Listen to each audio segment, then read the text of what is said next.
Depuis plusieurs jours, des vidéos érotiques mettant en scène Balthazar et Ban, surnommé Bello, circulent sur les réseaux sociaux, provoquant un tollé général. Restez scotchés à cette nouvelle vidéo pour les détails possibles. Mais tout d'abord, si vous êtes nouveau sur la chaîne, n'oubliez pas de vous abonner et d'activer la cloche de notification pour ne plus rater aucune de nos prochaines vidéos. Alors, bon visionnage!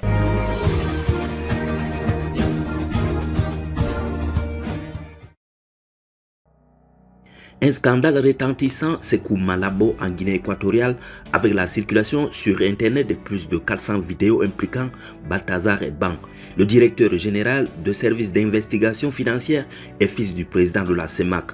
Ces vidéos mettent en scène diverses femmes, y compris des jeunes filles et des femmes mariées. Les enregistrements montrent Balthazar et Ban qui filment lui-même les scènes dans des situations compromettantes avec plusieurs femmes. Certaines de ces femmes semblent consentantes, tandis que d'autres sont filmées dans des lieux tels que son bureau de travail où il aurait des relations sexuelles tout en surveillant des moniteurs de caméras de sécurité. D'autres vidéos ont été tournées dans des toilettes et dans presque toutes, il est rapporté qu'il procure du plaisir à ces femmes. Selon des sources de la presse guinéenne, les vidéos auraient été divulguées par des services de sécurité. Balthazar avait été arrêté pour des accusations de corruption et son matériel informatique a été saisi, ce qui a permis la découverte de ces enregistrements compromettants. Cette affaire a suscité une vive indignation au sein de la société où les appels à la sanction sévère se multiplient tant pour le protagoniste que pour les personnes impliquées. Face à cette situation, le parquet de la République a rapidement réagi en lançant une enquête pour déterminer si Bello est porteur d'une maladie sexuellement transmissible.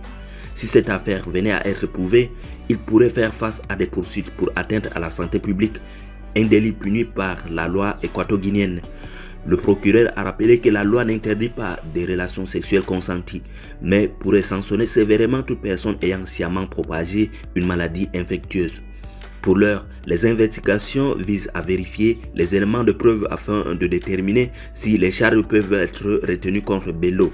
Ce dernier pourrait être sanctionné si les conclusions de l'enquête montrent qu'il enfreint les règles de la santé publique.